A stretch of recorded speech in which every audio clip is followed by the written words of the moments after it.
Rompa lo viejo, auténtico como tú, presenta. Señoras y señores, llegó el momento, llegó el momento de presentar a nuestro invitado una entrevista exclusiva. Tú ahora mismo va a las redes sociales, a YouTube, y no va a encontrar una entrevista con el promotor de boxeo o de deportes más grande en la historia de los Estados Unidos. Me refiero al gran Don King. Una entrevista que le hiciera hace 10 años, pero es la única que hay. Es algo súper especial y así me lo dejó saber. Yo no hago esto, lo voy a hacer contigo porque me caíste bien y no podía creer el día que llegó al canal que verdaderamente no me estuviera fallando. Lo fui a buscar hasta el parking, estaba yo con el camarógrafo. Yo aproveché cada segundo de Don King y en esa entrevista le hice preguntas fuertes, desde su amistad con Chávez. Que este hombre era pana de Hugo Chávez. What are you talking about? You talk about democracy, you talk about freedom, and you have a friendship with Hugo Chávez. Y me explica, me dice, Luis, cuando yo iba a Venezuela, y Venezuela era libre y democrática, en ese momento que iba a buscar allí boxeadores, iba a promover peleas, el bouncer mío, mi guardia de seguridad, era Chávez. Y ahí es que nace la amistad. Y le creo que este hombre es un tipo que con sus amigos es una buena persona. Yo creo que esa relación siguió creciendo y más adelante obviamente Chávez se convierte en el dictador que se convierte, a lo que Don habla en ese momento de algo bien serio, de cómo estos hombres llegan allí, porque al final los dictadores llegan a esos puestos porque hay alguien fallando también. No quiere decir que esto está bien, porque yo no lo perdono, pero hay una realidad, el ser humano se daña y de repente hace lo mismo en una democracia que un dictador, y entonces ese dictador se aprovecha que la derecha está fallándole, ¿no? A las personas en el poder le empiezan a fallar al pueblo y ella aprovecha y empieza a hablarle en el oído y ahí es que eso pasa. Anyway, una entrevista súper importante. También hablamos de Mike Tyson, si en verdad le robó a Mike Tyson, ¿sabe? Y ahí me contesta, si yo hubiera hecho un cuarto de las cosas por las cuales a mí me acusan, yo estuviera preso hace rato. De verdad que una entrevista real, una entrevista que fue poco a poco, porque él iba allí a promover una pelea de boxeo que tenía en el Miami Arena y se convirtió en una entrevista biográfica, quizás la única que existe ahora mismo en YouTube, en redes, y muchas cosas aprendí de él. Por ejemplo, una de las cosas que con el ego que él tiene, ahora mismo usted mira y no va a encontrar peleas de Larry Holmes ni de Mike Tyson completas. ¿Por qué? Porque las tiene en una bóveda y una de las grandes en su casa, tiene todo guardado en su casa y no se la ha vendido a nadie ni se la ha alquilado a nadie, porque una de las grandes frustraciones de Don King, que me contó después de esa entrevista, fuimos a almorzar y me lo contó en el almuerzo, era de que cuando él hizo el negocio con HBO Fight Nights, que me recuerdo que llevó el boxeo a cable TV, en ese momento él cogió los millones y he regrets that. Él siente que una vez más falló y le trataron mal porque él debió haber sido parte accionista del canal, y ese es uno de los momentos que él más se arrepiente, de irse por el dinero inmediato y no tener la visión de ser parte del canal que se convierte en el número uno del boxeo. Y es por eso que esas peleas no las vas a ver, las tienen en la bóveda, ojalá algún día las venda a alguien. Nada, la entrevista es bien completa, habla de por qué la Fania, que hacía la Fania en África, todas esas preguntas me las contesta. Gracias por la sintonía, nos fuimos con el gran Don King, por aquí, por la Mega TV, Luis González TV, nos fuimos. Señor director, llévatelo. Where you putting me? ¿Dónde está? Right here? You're right there. Ay, ¿qué pasó? So, hey. Yes. Thank you, Don, so much for being here with us. De nada. I'm just For so real, happy. Man. Really? I'm so happy to be at home again. Mi casa, su casa. Right. Hey, Florida, Panama. Don, when everything started, when your passion for the sport started, when you decided to get into boxing and promoting a fight? Helping a hospital in Cleveland, Ohio called Forest City Hospital. They were suffering from financial woes, couldn't pay the pharmaceutical bills and get interns to work. And so I come out of the penitentiary, and they called on me to help, and I called my friend Muhammad Ali, and we did a big benefit for Forest City Hospital a show for people's care. And it was a smash and hit. And then Ali prevailed upon me to go into the sport of boxing. Okay, so it started from a friendship with a boxer to then to the sport. Yes, the greatest of all time. The greatest of all time. They say that, this is what people say in the street, you know, there are many stories about you. Yeah.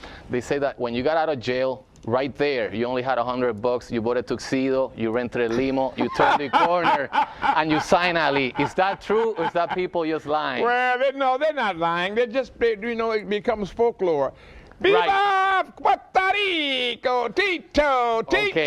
Trinidad. Yes, but it's a good story because It's it really pretty. was. You know, the truth is, you know, when I signed the 2 boxes, you know, I didn't have the money to pay the boxes, but I told them we'd get the money if we stay together. Right. And it showed what it was to be unity and solidarity and togetherness.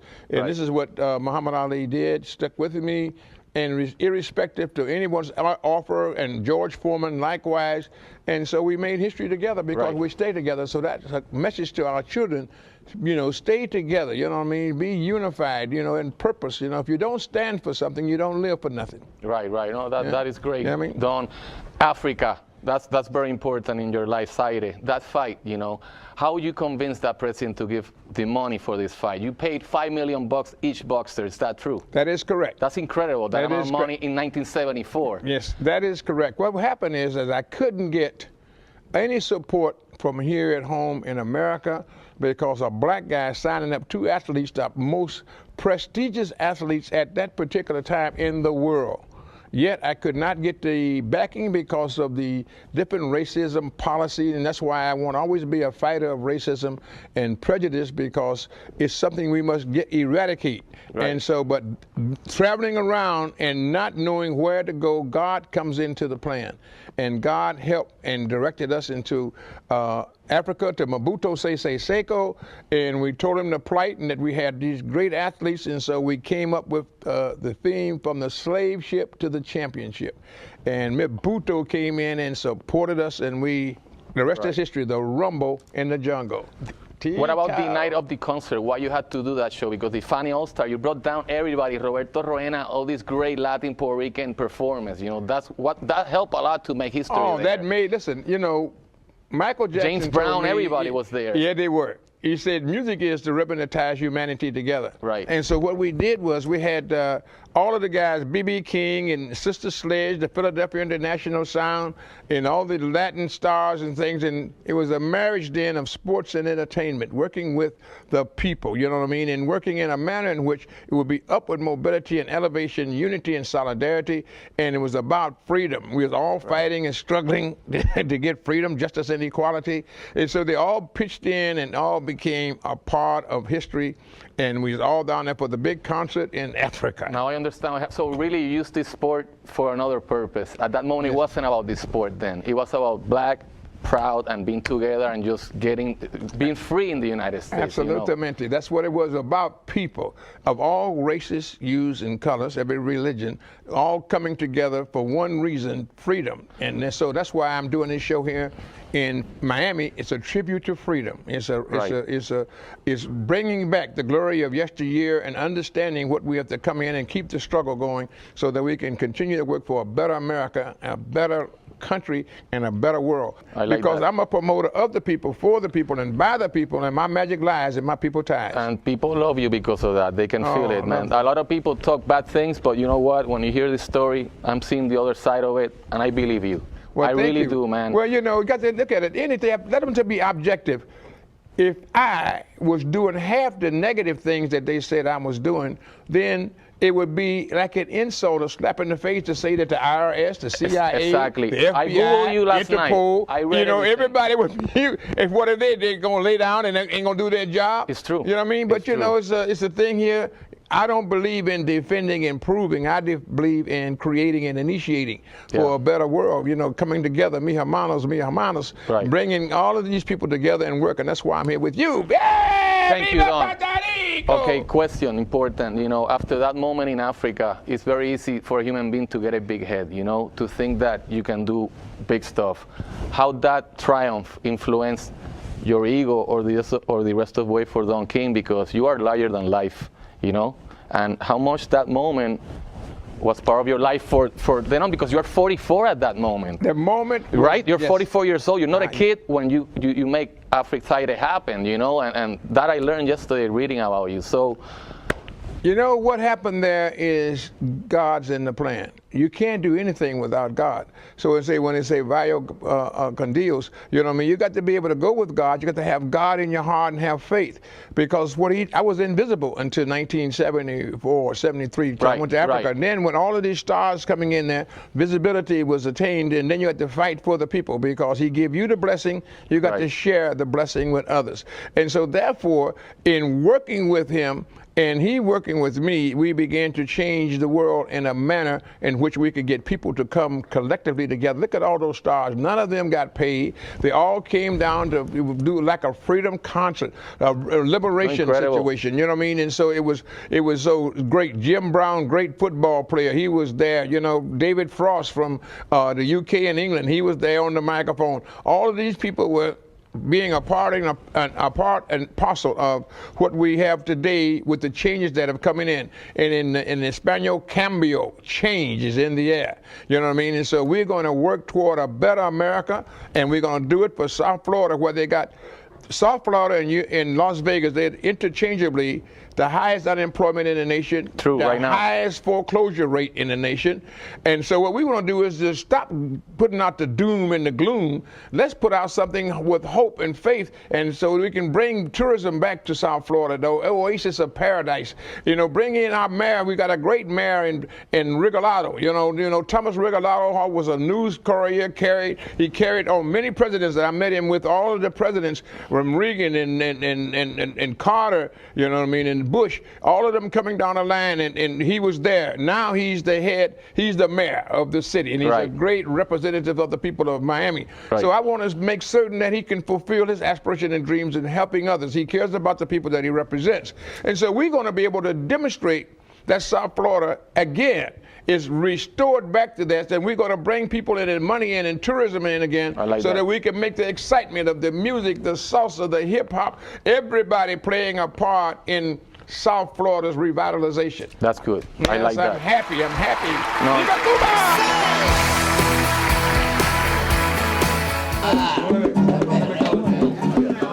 Bueno, mi gente, esto es tarde en la noche, de la Vallar, del Tegocalde, con Luis González. Tú sabes cómo son las cosas. Hey, aquí desde San Juan, apoyando la cultura puertorriqueña. Hey, déjate llevarla aquí en el callejón, Tego Calderón, con el micrófono metiéndole al bongo.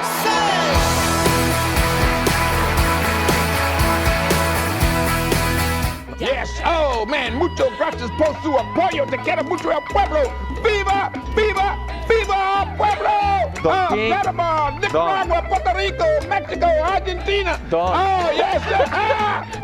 You are a machine. It's incredible, man. I'm so happy you're here. Bro. I love you. I te quiero mucho. Obama, let's talk about Obama, because you're talking about the black man, you know, and this is an important moment for America, you know, and the documentary he put on when he won afterwards, that moment when that black lady says, "This is momentous," that moment is so pretty, man. I almost cry, you know. What was his win for you?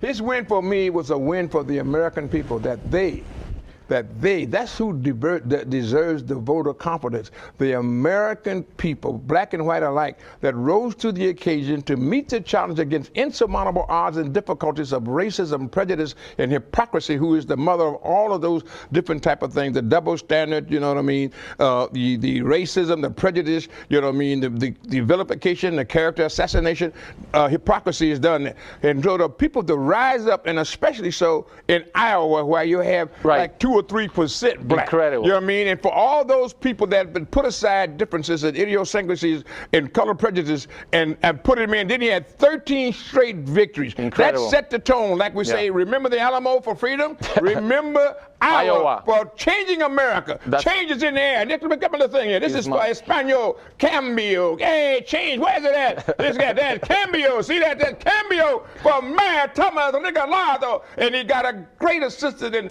Ada Rojas. She's tremendous. And what she does is keep him straight. And Thomas is doing his job. So we got now Marco Rubio.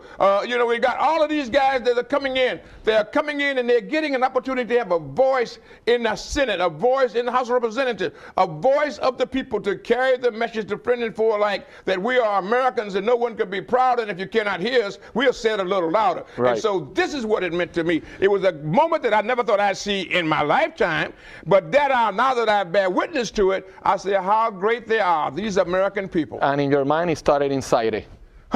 Because you talked about it when we started the interview. That was the beginning of, this is the finishing of that beginning. Yes, it is, because it's about people power. It's about people power. It's about people power. Might don't make it right. You know what I mean? You got to be able to have might, and you use it for right. It's great. Right. If you can choose between power and money, choose power, because power creates money. Money supports power. You know what I mean? Understand your rights. Your rights is the most important thing you can have. The rights. You know, we hold these truths to be self-evident, that all men are created equal and by their creator with certain inalienable rights, among these which are life, liberty, and the pursuit of happiness. We cannot give up them in unalienable rights. You know what I mean? So we got to be able to deal with that and make that a believability, because that Constitution sets the tone for this great nation, and you need to know about it. You need to deal with it. You know what I mean? So we got to work toward making things better and getting our rights restored to us, and everyone utilizing those rights of freedom, the liberty, and our soldiers. When you see me say support our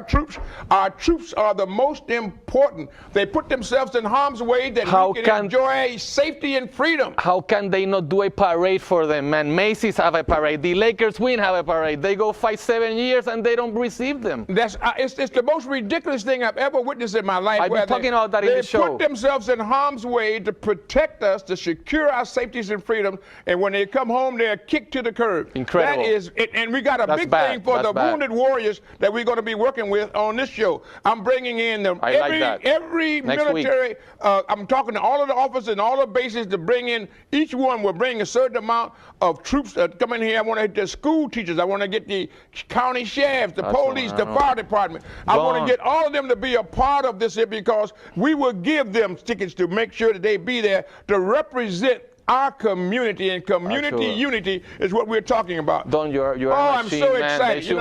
They should make a park in Disney World called Don King. I don't know what they do, but something, man. You know for what? real, I said I wasn't going to say nothing about this here, but you know, they got Harley Davidson. I was there last week. Right. All right. So they say they're going to do a parade. We don't know, but we hope that they do. Come down into South Florida and do a lot of things for Harley, because it is one of the age-old custom tradition motorcycles. If you ain't got a Harley, you ain't got nothing at all. Right. So therefore, we got to be able to deal with that. But all the people of our community, everybody that's out there pitching in to make this great, and I want to make it where everybody can talk about it from a position of power and strength, of positiveness rather than negativeness. You know what I mean? Right. We still got our problems, but we ain't overcome them going in different diverse ways. We got to come together in unity, solidarity, and togetherness. Right. Oh, I'm so excited.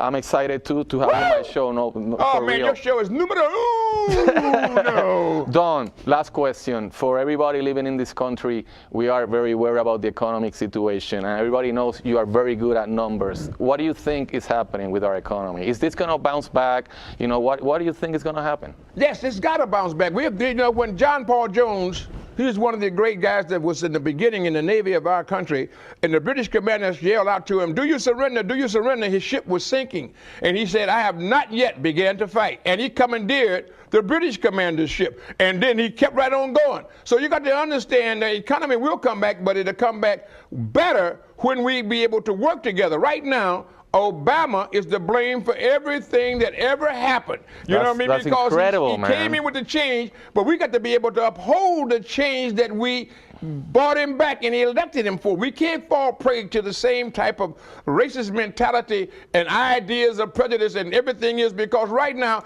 he's responsible for the Johnstown flood, for World War II, for the Lindbergh kidnapping, for all of the people that did any kind of disparagement to the country. He's to blame. Everything is there. For trying to give you health care, he's to blame for trying to give you health care because he should have never tried to give you health care because you don't deserve no health care. Everything you do, they're all coming together cohesively to knock him out the box. We can't allow ourselves to be made fools of because we're the one that put him there. Right. We put him there, and let's stand up for what we put him there for. Right. You know what I mean? Let's help him to do what we need done. You can't do it this way where you're going to let them now take back over and all these purity interests and divide us again with apprehension, fear, and hatred. Khalil Gibran, the Lebanese philosopher, says, hate's a dead thing and I will not become a tomb. Frederick Douglass says, you may not get all you pay for in this world, but you certainly will pay for all that you get. Without struggle, you know what I mean, there is no progress. You've got to resist. You got to resist with words, with blows, and if need be, with your life. But you have to fight for what is right, and that's what we're doing. And I just admire the Latinos, and I'm really celebrating Cuba because Cuba is going to be the guy that's highlighting this, fighting for freedom, justifying, defecting, and coming on back into America. This is the only country in the world where you try to break into rather try to break out of. Right. You know what I mean? So it's got to be something good about it. So let's expose and extol that goodness and let everybody know that we're going to fight for what is right. Talking Viva, Puerto Rico! Talking about Cuba and about that and how much you go for human rights, how hard is it for you to go and say hi to Hugo Chavez and Fidel Castro and get criticized by that? How you deal with that? And I have to deal with that because Hugo Chavez was my security. Hugo Chavez, 30-some years ago, was my security. I've been there with him. He was a man of the people. I understand what Hugo did when he brought the doctors in to go up into the hills to Venezuela where they had never seen a doctor, didn't know nothing about a clinic. He was the people's choice. The people elected him. I know he's getting castigated and vilified, but Hugo Chavez, Chavez no Savar. He's like mi hermano, the quiero mucho, Hugo. So I understand, and when you say these things, that somebody ain't gonna like it. But it ain't about what you like or dislike. It's about what is right, and let us bring about the change. If he did something wrong, let's correct him. So you're for democracy. That's right. So now you're talking. You're clear with that. So you know that when he goes to that extreme of dictadura, that ain't right. You clear with that? No, wait, I'm clear with this. I got to understand what you're saying and then learn about what is being done, and then I will go directly to him. I say, this ain't to Hugo. I know if it's something wrong. I say, what about this? What about that? And then how come we can't do this? How can we change this? How can we cambio? Right. How can we change it and get back to where you was beloved by the people? You know what I mean? This democracy for the downtrodden, the underprivileged and denied, those who can't help themselves. You got to be a tried, true, trusted representative of the people and care about the people that you represent. Right. I can't jump on the bandwagon because they exalt me and say, oh, look at the wrong thing when I don't even know the wrong thing. Right. No, you know what I mean? So I can't make a comment like that. But I can't make a comment like this here. If it's wrong and it can be substantiated, go directly to the horse's mouth and talk to him. Then you can get a better understanding as to what is going on. There's always two sides to the street, and then there's the right side. So you got to be able to make that twain meet. I want to see them all there. I've seen every one of people that do different things, but then I've seen prejudice and racism being exalted and directed at us. In democracy. That's incredible.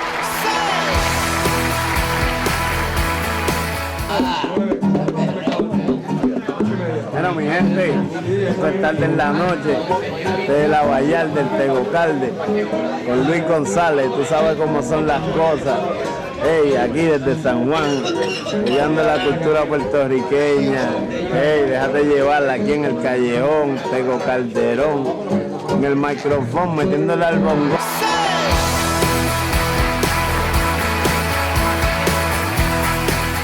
Thank you for answering every question. Two questions, and this is it. Yeah, just ask as much as you want. I just love you. All right, man. What do you learn when you were in jail?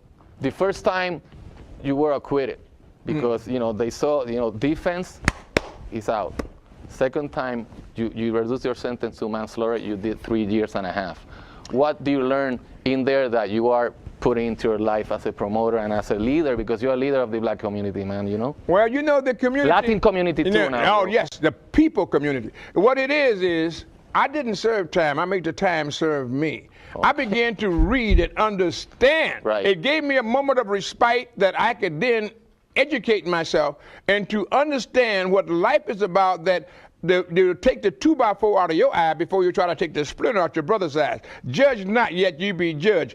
Get an understanding. The only way I can understand another man is to walk in his shoes, right. To look out of his eyeballs instead of accusing him. And don't judge by the pigmentation of the skin, but by the contents of the heart and character. Right. That's what you must learn. And I learned that. And so you have to be patient. And my biggest strength was the recognition of my own inadequacy, knowing that I can't do everything. The sun does not rise and shine and set in Don King. It is the people. I got to be able to give and rather than to receive. And when you begin to extend yourself in love and understanding and togetherness, you can get so much more done than you can by vilifying, castigating, and trying to do something that is wrong. Martin Luther King says, injustice anywhere is a threat to justice everywhere. Right. You know what I mean? So you got to understand, St. Thomas Aquinas says that if a law ain't in concert with God's law, it ain't no law at all. So Martin Luther King with non-violence, with Mahatma Gandhi, they all work for the benefit of the elevation of the people. I love you because you're a human being. The Greeks got 3 words, eros, philia, and agape. Eros is affectionate love. Philia, brotherly love. And agape is the love of the human personality. I love you because you're a human being, but I don't like your ways. And that's what we would apply to Hugo. That's what we apply to all of those that we think adverse. We love you. We respect you. Now let us correct what you're doing wrong. Don, you have to do a university, man.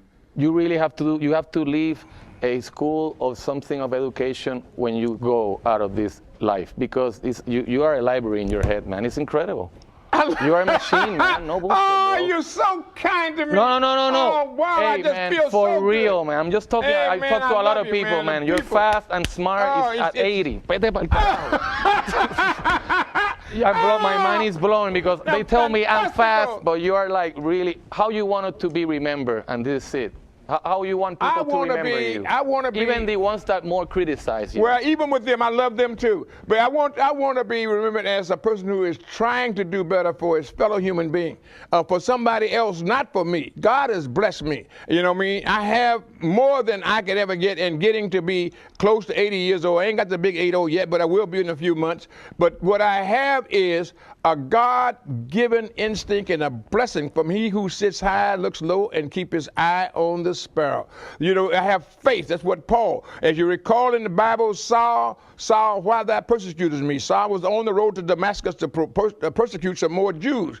And in the twinkling of an eye, he was converted to become Paul of Tarsus, to write letters to Timothy and the Corinthians, you know, the most prolific writer in the New Testament. So you got to understand that conversion, redemption, you know what I mean? But crucifixion comes before redemption. You got to be able to take the pain, you know what I mean? And so, you know, God so loved the world that he gave his only begotten Son, that whosoever believeth in him shall not die but have eternal life. And so you got to be able to deal with that. I will give you dominion over the fowl of the air, the fish of the sea, and all that earthly abounds, as long as you remain God-like. You are not God. So therefore, those of us who play God is a dangerous game. So what we got to do is to help one another. We got to love one another, trust one another, respect one another, and work with one another for unity, solidarity, and togetherness.